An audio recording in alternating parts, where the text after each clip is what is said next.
Hello, good morning. Sir! We are thrilled to announce that our hatchlings of para larvae are officially successful. So ang dami-dami. Mga Yung iba, ayan, mga puti na yung iba. Napakarami nating itlog ng pusit. So first in our municipality na merong nagpa-hatch ng kwan ng para larvae or calamari sa cage system. So alhamdulillah, maganda ang pagkaka-hatch nila. So yan, kitang-kita, nangingitim, parang mga bangaw. Yung iba namumuti-muti. I think palagay ko na sa mga almost 10k ito si Melia.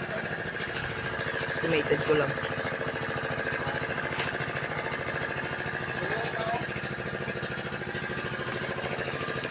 So first namin sa experience,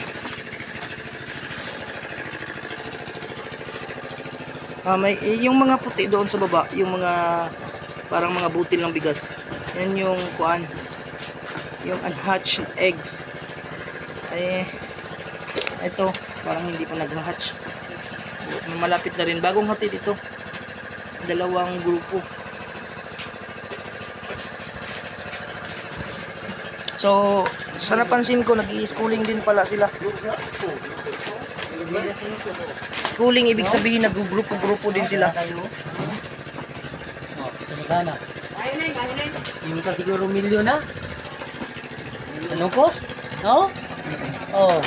Buhay-buhay na talaga yung mga putik na yan.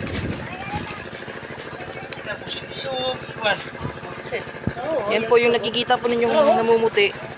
Yan po ay hatchlings ng kwan, ng para larvae natin. Yung 1 week old natin na kwan, na pusit, medyo puti na at malalaki na rin ang bahagya. Parang nag-twice na yung kuha nila size. Kita nila bugaw ni.